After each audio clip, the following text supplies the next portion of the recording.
mpuriye n'aka kantu ndavuga ni muri za nzira zose twatangiye zo kubagezaho utuntu caracara ku mbuga nkoranyambaga za WhatsApp, za Instagram, za Twitter n'ibindi bitandukanye, reka mbagezeho kano kuko nako kabafasha.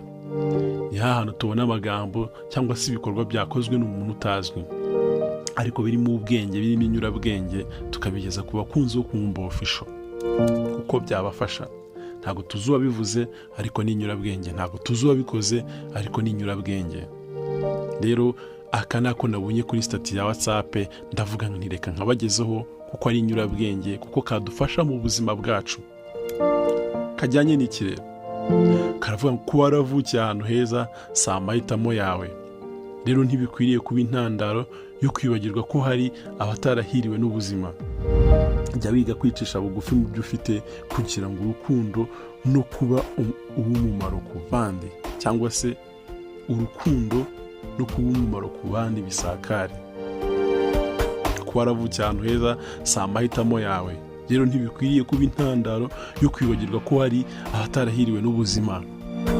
Nshuti yanjye bakunzi bo kumva official, ni amagambo y'ubwenge y'inyurabwenge, ni amagambo yo kwirinda kwishongora no kwitaka, kuko aho twavukiye ubuzima turimo ntago ari amahitamo yacu. Ntibikwiriye kuba intandaro yo kwibagirwa ko hari abatarahiriwe n'ubuzima.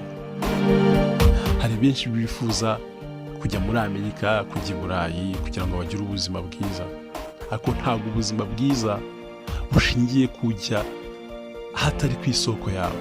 Burya isoko y'umuntu, buriya n'umuntu ajya imahanga ariko ntabwo yibagirwa aho yavuye, kuko niho h'ingenzi, niho h'umumaro.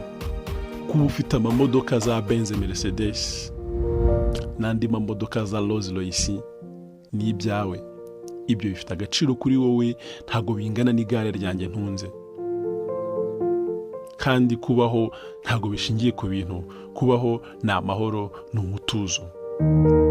Rero kuba waragize amahirwe yo kuvukira heza, kuba njye naragize amahirwe yo kuvukira ahantu hatari heza h'ubushobozi buke, ntabwo biguha intandaro yo kwishongora, yo kwirata cyangwa se kwiyemera ku bantu bavukiye mu buzima bukakaye.